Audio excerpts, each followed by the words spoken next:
Indonesia diwarisi tanah yang subur, tanah yang menjadi pesona untuk banyak orang, bahkan sampai keluar Nusantara. Adalah kemenyan atau kemenjen, salah satu harta dari para leluhur untuk anak cucunya yang mendiami Pak-Pak Barat.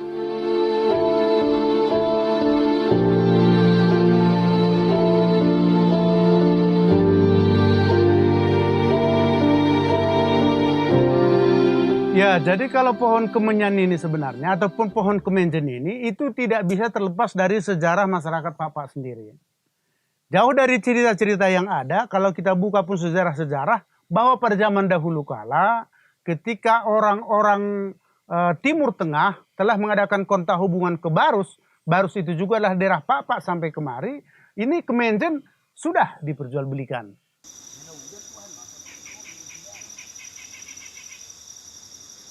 Pohon kemenyan ini tumbuh di hutan Pak-Pak Barat. Meski sekarang sudah banyak para petani yang juga menanam pohon kemenyan untuk tetap mempertahankan tanaman pembawa berkah ini.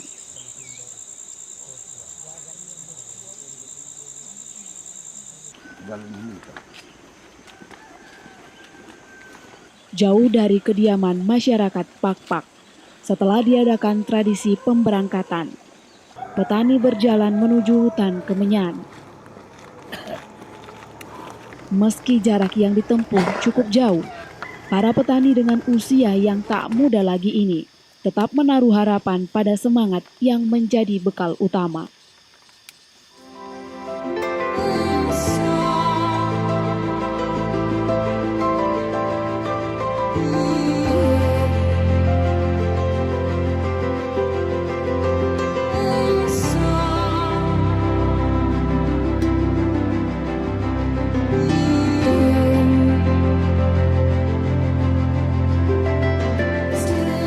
Jauh dari keramaian di dalam hutan, pohon kemenyan ini tumbuh dengan subur.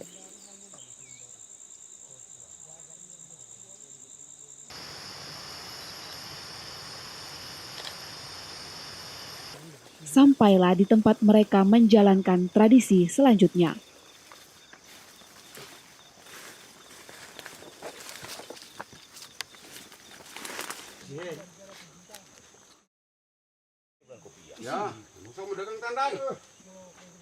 Gubuk ini pun menjadi tempat mereka untuk menyimpan getah pembawa berkah, getah kemenyan.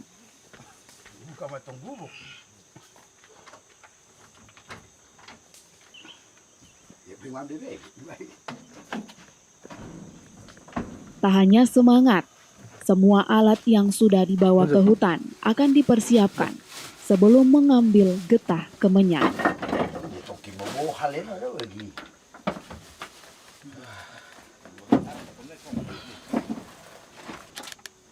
Tradisi ini dijalankan sebagai pengharapan agar alat yang digunakan bisa membantu saat para petani akan mengambil getah kemenyan di atas pohon.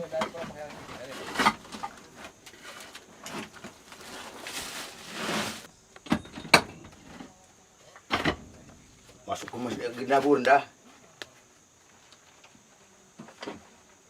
Mengambil getah kemenyan atau kemenjen biasanya dilakukan dengan cara memanjat pohon.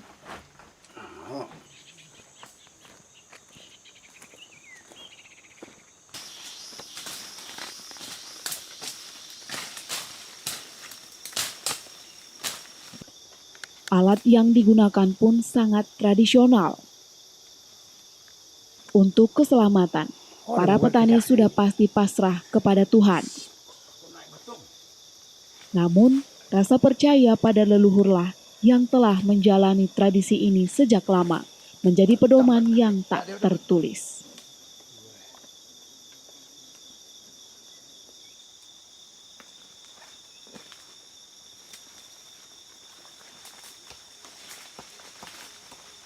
Mulai melihat tanggung bahanan. Ya, ekace ko ya, merodong-odong men, san terasa melihat.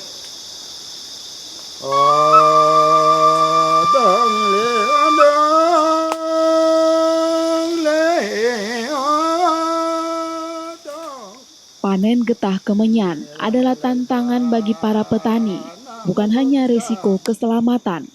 Tak jarang rasa sepi saat berada di atas pohon kemenyan pun kerap dirasakan.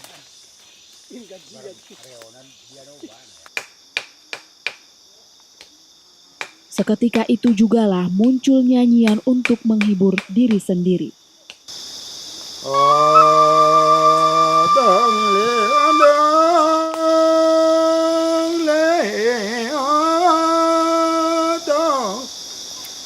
Mengelai-elai bana bagen moku pena sidaging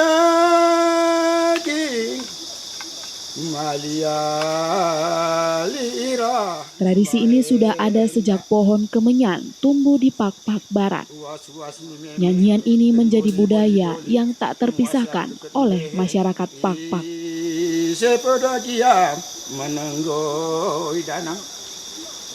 Itu adalah bagaimana seseorang mencari kemenjan di batang kayu kemenjan, tapi pada saat dia mengerjakan itu sering datang kira-kira pemikiran-pemikiran yang, karena dulu kan sering pekerjaan dikerjakan seseorang, ada beberapa orang, jadi ada terlintas kisah-kisah seseorang.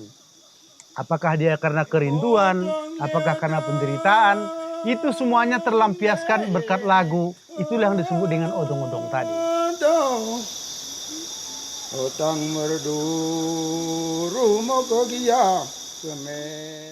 Secara sederhana, odong-odong ini diartikan sebagai alunan yang disairkan oleh Parkamenjan saat berada di atas pohon kemenyan.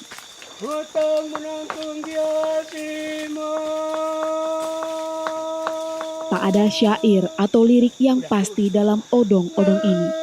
Petani-petani ini melantunkan sesuai apa yang mereka rasakan.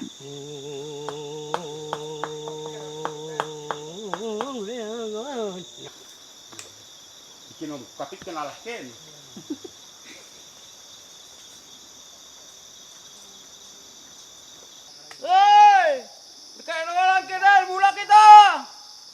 Dodoh hati lain kita kenai. Woi,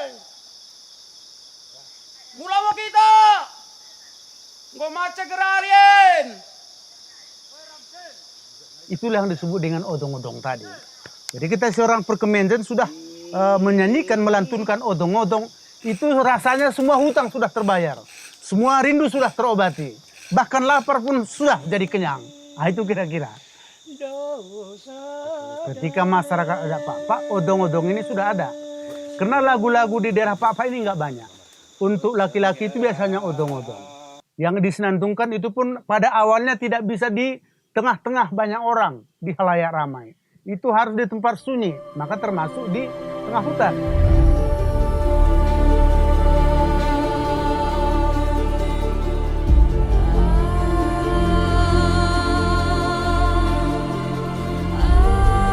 Suku Pak-Pak adalah orang-orang yang beruntung, mewarisi hutan dengan segala isinya, memiliki pohon kemenjan dengan getah pembawa berkah, dan tradisi yang diwarisi tak boleh berhenti di generasi ini. Tapi Pak-Pak ini mempunyai kekhasan sendiri tentang odong-odong ini. Kenapa demikian? Karena odong-odong ini sebenarnya tidak punya syair. Nah, dia datang sendiri dari pemikiran, artinya apa yang kita pikirkan itu yang muncul. Apa yang kita ingat itu yang muncul. Apa yang kita bayangkan itu yang muncul. Jadi kita berharap bahwa ke depan bukan hanya orang tua lagi yang tahu odong-odong, tapi juga semua anak-anak muda harus tahu dan mempelajari odong-odong ini sebagai milik hakiki budaya Pak-Pak. Odong-odong adalah warisan yang tak dituliskan, namun harus menjadi harta kekayaan yang tak bisa ditukarkan.